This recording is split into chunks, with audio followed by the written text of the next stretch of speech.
Olá pessoal, tudo bem? Esse é o segundo Noites com Tito Livio, um podcast sobre todas as coisas nerds desse mundo.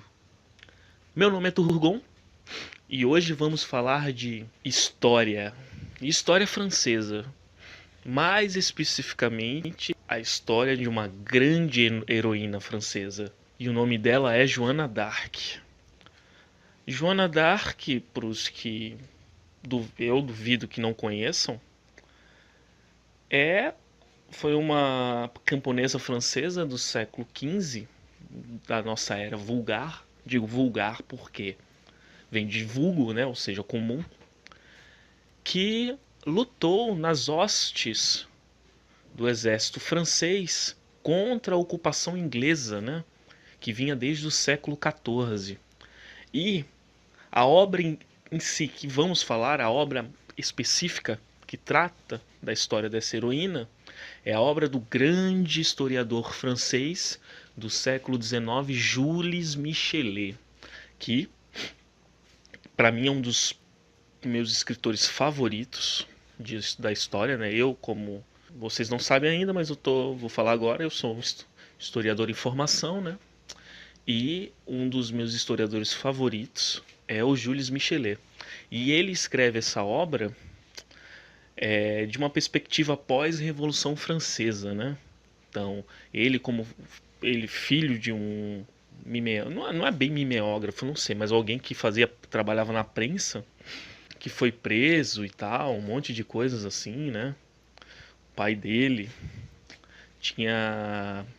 trabalhava com esse tipo de coisa e o Michelet desde pequeno ele sempre tinha livros, né, ao redor dele. Então, como eles eram muito pobres, ele cresceu apesar de tudo, dentro de um lar com muitos livros, né? Porque a prensa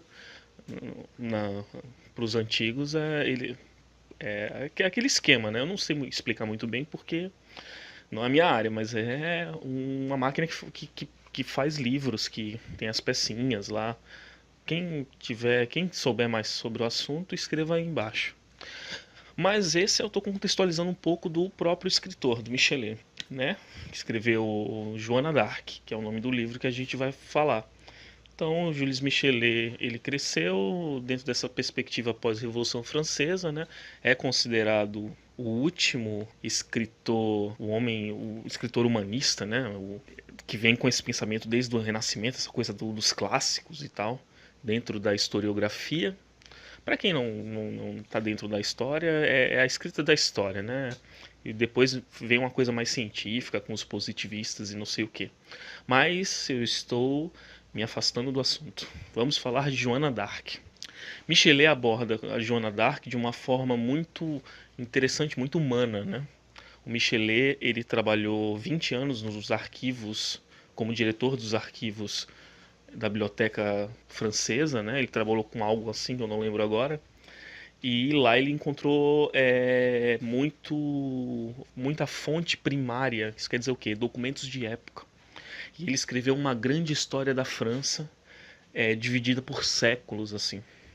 Então, quando ele chega na Joana d'Arc, ele até na introdução do livro da Joana d'Arc, ele fala o seguinte, que certa vez ele estava em algum lugar, é bem na introdução do livro, ele fala que ele estava conversando com um senhor, ou um senhor terminou de ler um livro, ou ele ouviu a história de alguém que falou desse senhor, que o senhor tinha fechado um livro, ele estava sentado na sua cadeira, assim, na varanda da sua casa, ele fechou o livro e começou a chorar. Aí uma pessoa perguntou para ele, por que você estava chorando?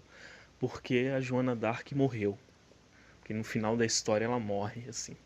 E não é spoiler não, né? Pô, isso é história. Se você não sabe que a Joana d'Arc foi assassinada, então... Assassinada pelos ingleses, né? Então, vá se informar melhor.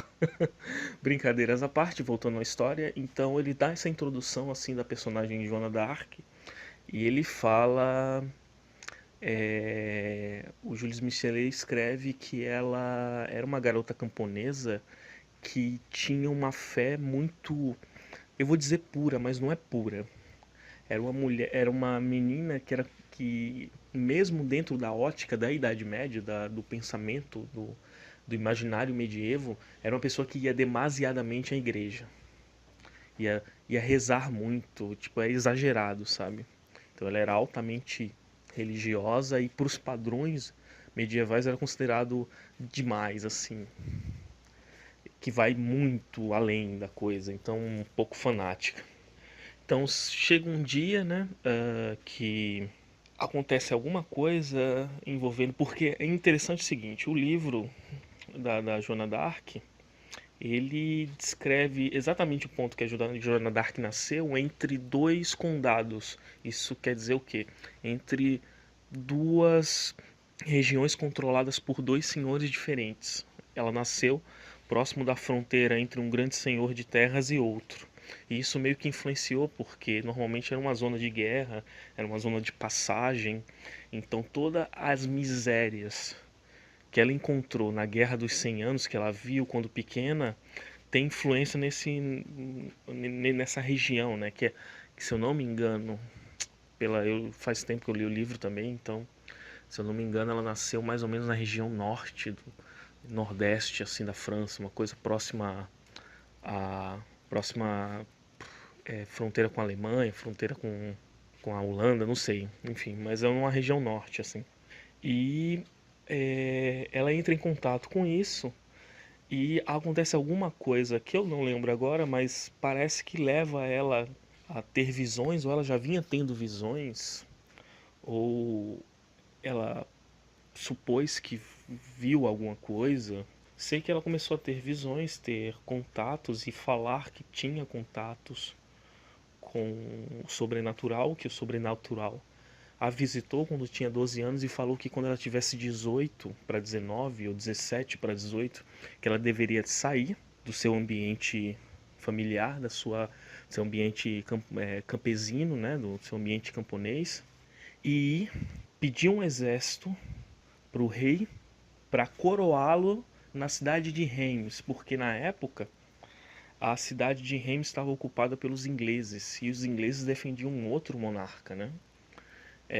Eles alegavam que o rei francês era um outro cara, e o Carlos VII, que é esse rei que a Joana d'Arc vai pedir o exército para defendê-lo, para enxotar, expulsar os ingleses da França, ele não foi coroado ainda, e todos os reis franceses eles são coroados no templo, na catedral de Reims, que era na cidade de Orleans, é um negócio assim, na região da cidade de Orleans, que eu me lembre. Então ela passa esses 5 anos ainda vivendo de forma muito modesta e bucólica, e quando ela chega à idade adulta, assim, 18, 17 para 18, 18 para 19, ou 18 anos mesmo, ela vai e fala que vai sair e começa a se encaminhar em direção ao lugar onde o rei está, que eu não lembro a cidade agora.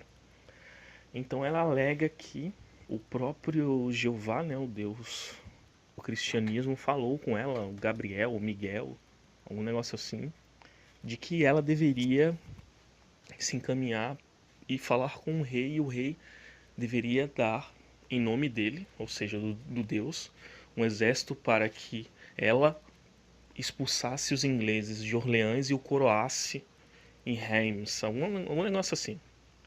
Então, resumindo, ela vai e com esse percurso, né, com as histórias se espalhando, o boato, o disse-me-disse, a Joana d'Arc ela meio que começa a ter uma aura assim de santa, né, uma aura divina, uma aura de Messias.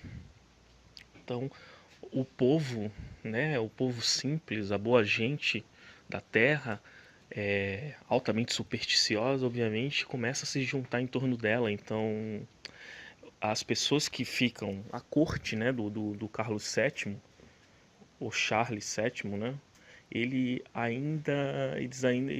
veem ela como uma ameaça, né? Eles não, as intrigas da corte criam estratagemas para que ela não se aproxime do rei. Então, os conselheiros pedem atestado de virgindade dela, pedem não sei o que, pedem um monte de coisas e tal. Resumindo, Quando ela finalmente consegue encontrar o rei, é até uma passagem interessante, que o rei, isso eu tô falando do livro, tá? Eu coloquei a imagem do filme do Luc Besson aqui, que é protagonizado pela Mila Jovovich, porque ele é um filme, depois que eu li o livro, eu vi que é um filme muito fiel, mas em algumas partes, outras não. Então, quando ela entra, né, no recinto onde está a corte, estão os cavaleiros, os chefes e não sei o rei se mistura. As pessoas que estão ali e os responsáveis, né, pelos cuidados do rei apontam uma outra pessoa para falar com ela e ela olha no olho dessa pessoa e fala: pô, você não é o rei. Ela passa por ele e vai diretamente onde o Carlos VII está escondidinho no canto, assim, exatamente como aconteceu no filme. Aliás, depois eu vou falar um pouco desse filme aqui que tem umas observações interessantes. Então, nessas idas e vindas, ela consegue juntar um exército, um pequeno exército. Ela cria, ela faz o brasão, ela, como é que eu posso dizer? Ela cria um selo de armas, né? Um brasão de armas e é, leva com porta-bandeira e tem pajens. Pajens é o pessoal que é os meninos que tomam conta, né? Tipo um escudeiro e tal. Então ela cria toda, ela tem que se equipar inteira, porque ela era uma camponesa, né?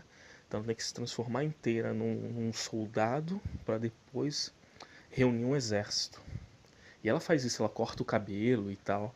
Isso, inclusive, o fato de ela se vestir como um homem para lutar na guerra, isso vai se transformar numa das acusações mais à frente quando ela for capturada. Então conversa vai, conversa vem, ela junta o exército, começa a enfrentar os ingleses e com a força dela, com a ajuda dela e com essa imagem que ela tem de Messias, isso tudo eu estou falando sob a perspectiva dos documentos que o Michelet trabalha, né? Então o Michelet, inclusive, é um excelente escritor, uma escrita quase literária, assim, então ele transforma fontes primárias, ou seja, documentos de época, né, escritos no período, como um livro de literatura, quase isso assim. Então é muito legal, Michelet. Aliás, é um dos motivos do qual eu gosto tanto da sua obra. Enfim, ela sobre todo esse aspecto messiânico que ela tem, né, desse convencimento, né, que ela consegue convencer grande parte da corte. Alguns não ainda eram desconfiados, viam ela com ameaça. Inclusive alguns vão tramar a queda dela, né? Mas ela vence, ela vai vencendo exatamente como no filme do Luc Besson. Ela vai tomando uma cidade, vai tomando outra, vai tomando outra, vai tomando outra, porque o mensageiro do sobrenatural falou para ela que o objetivo de vida dela era tomar Reims para coroar Carlos VII. E depois disso, o objetivo dela estaria cumprido. Ela poderia voltar para sua vida camponesa ou se tornar um Mártir, né, da França, um negócio assim. No livro não deixa claro o que é que ela pensava disso. Eu acho que ela nunca falou. Se eu não me engano, ela não chega a falar, ou ela dá pistas assim, com as pessoas que entram em contato com ela. Então, depois que ela obtém a primeira vitória, ela se encaminha para Reims, ela toma a cidade, né? O rei é coroado porque tinha uma coisa muito interessante. Como os ingleses tinham um outro pretendente que tendia muito mais aos interesses ingleses, para os olhos da população, quem coroasse primeiro, quem fosse o primeiro a ser coroado dos dois reis, teria a legitimidade da coroa francesa. Então quem chegasse a Reims para ser coroado, porque o rei inglês ainda não tinha, o pretendente não tinha chegado na França ainda, uma coisa assim. Então, batata. Vai lá e o Carlos VII, depois que a cidade é tomada, ele é coroado na Catedral de Reims e se torna o rei da França legítimo. O outro rei também é coroado, mas ninguém o vê como o rei de fato, né? Vê como um cara que desacreditado. Então estou resumindo muita coisa, obviamente. Tem toda o Michelet trabalha nas descrições de batalha, nas intrigas políticas. Por incrível que pareça, isso é um livro pequeno. É menor até do que o Cavaleiro dos Sete Reinos, que eu falei no vídeo anterior. Então, a Joana d'Arc vai com seu exército, junto com os outros senhores, né, de guerra, de terras que lutam na guerra, tomando as cidades e tal. Ela toma Reims, o rei é coroado e meio que, de certa forma, toda a popularidade dela cai um pouco. Mas ela continua na guerra, ela vai tomando, vai tentando tomar cidades, vai entrando em contato com os exércitos, vai entrar na guerra de forma muito ativa, né? Ela como porta-bandeira e tal. Ela é ferida também, como aparece no filme, daquele jeito.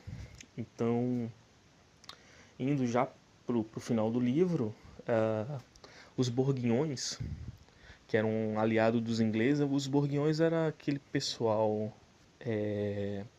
do norte da França, mais ou menos do centro da França, que não eram muito chegado ao rei francês, desculpa, o rei francês, o Carlos VII. Então eles tinham uma aliança com os ingleses, porque alguns franceses tinham muitas alianças, tinham alianças com os ingleses, porque os ingleses naquela época, eles já estavam lá há bastante tempo, há alguns séculos já. Então tinha uma certa, apesar das diferenças culturais e de língua, tinha uma certa harmonia, né? Não vou dizer harmonia, mas tinha conexões muito sólidas. Então os Borguinhões da região de Borgonha, né?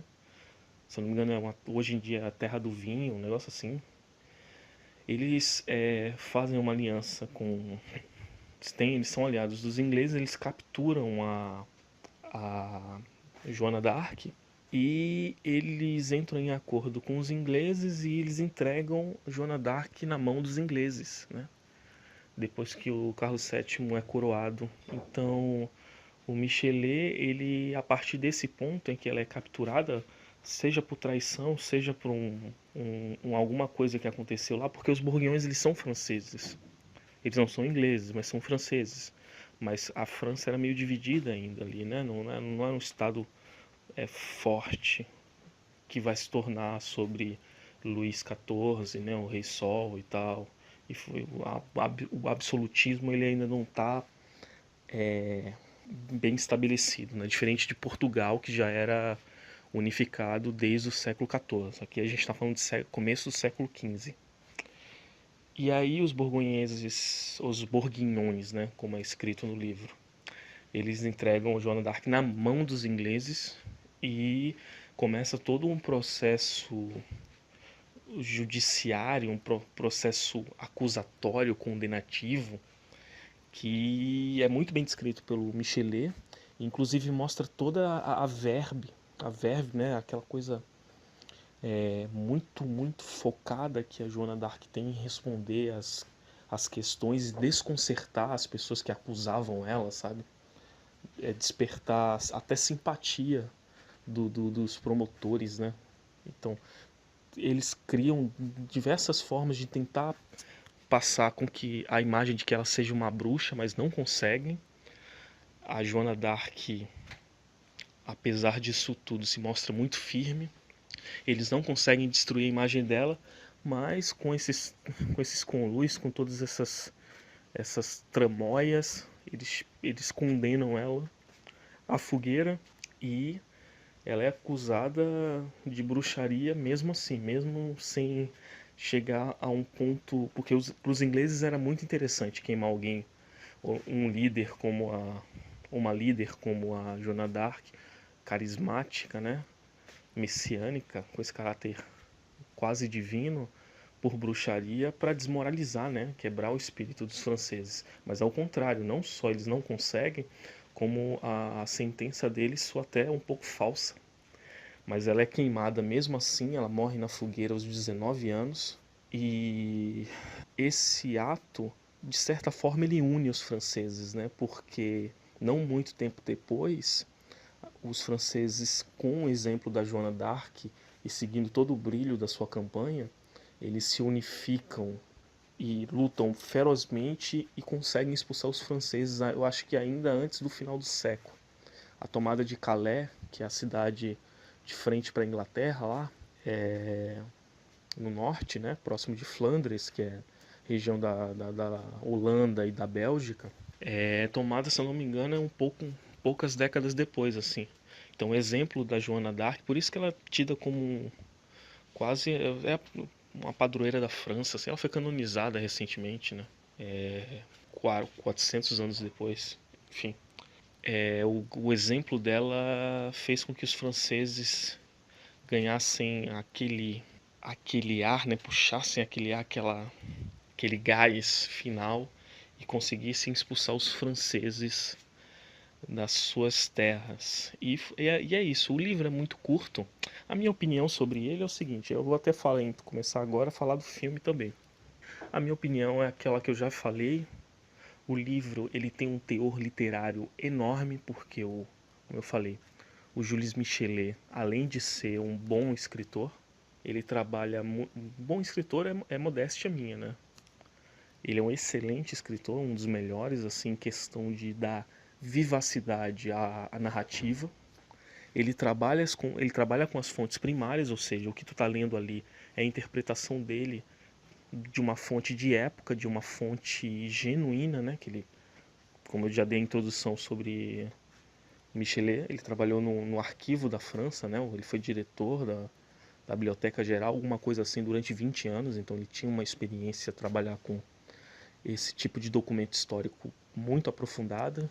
Então, o livro é pequeno, tem uma narrativa muito intensa, você sente a respiração, quase que a respiração, né, do Michelet, né, que ele vai, tal coisa aconteceu, não sei o que, e aí tem a folga depois da batalha, ele tem aquele momento plácido. Então, ir com o Michelet, para mim esse é o grande valor de toda a obra do Michelet. Todo livro que ele escreve é isso. Que tem uns momentos intensos, tem uns momentos relaxantes. É como você andar numa montanha russa. São poucos os escritores que conseguem dar esse tipo de tom à sua obra. E menos ainda historiadores. Então, o Michelet está dentro do meu coração profundamente. Assim, eu sou completamente parcial na minha avaliação dele. Então, falando do filme, o filme, ele, como eu te falei, a atuação, deixo aqui claro que a atuação da Mila Jovovich é excelente. Pra mim, quando eu vi esse filme pequeno, tá? Eu vi esse filme na época que lançou, assim, um pouco tempo depois. E me surpreendeu porque é uma coisa chocante, né? Toda, toda, toda a carga emocional que a atriz ela consegue preencher a pessoa. Foi muito bom, assim. E quando eu li o livro, de certa forma eu imaginei a, a Joana d'Arc da Mila Jovovich, se bem que no livro ela é um pouco mais serena, ela é um pouco mais séria, assim, ela fala um pouco menos e tal. E no filme ela é mais histérica, ela é mais energética, assim, ela é mais enérgica. Energética não, mais enérgica. Mas eu achei excelente. Com alguns pontos e outros, sabe? Essa coisa dela falar com espíritos e tal, no livro é citado, mas não é predominante, assim. Né? É mais nos momentos em que ela é criança, principalmente, e nos momentos em que ela ainda está lutando para chegar até Reims e coroar o rei. Então, a reconstrução do cenário francês no filme é excelente, é muito próximo do livro mesmo. Então, para mim, é nota 10 assim, tanto o livro quanto o filme são muito bons. Eu prefiro que vocês leiam um livro, claro, esse podcast principalmente é para livros e para todas as coisas nerds desse mundo, claro, também, mas sempre voltado à leitura, assim, é preponderante, assim. E o livro é isso, né? Desculpa, o filme é isso. Muito, muito bom também. Não é à toa que eu escolhi para deixar ele como imagem do podcast dessa semana. Então, leiam, que vale muito a pena. Se eu não me engano, tem PDF online. Se não tiver, em qualquer biblioteca de qualquer cidade do Brasil tem. Leiam, apreciem, é literatura, é história, é conhecimento de altíssima qualidade. O filme também, eu recomendo até se vocês quiserem, porque eu tenho essa técnica assim. Quando eu vou ler alguma coisa que já tem filme, já tem série, eu vejo o filme e a série primeiro para ter conseguir mentalizar melhor o personagem na minha cabeça. Eu faço isso, tem gente que não gosta, então se você, assim como eu, que gosta de ter uma imagem mental mais sólida, assim, né, uma coisa que você consegue visualizar de fato, eu sugiro que você veja o filme do Luc Besson antes.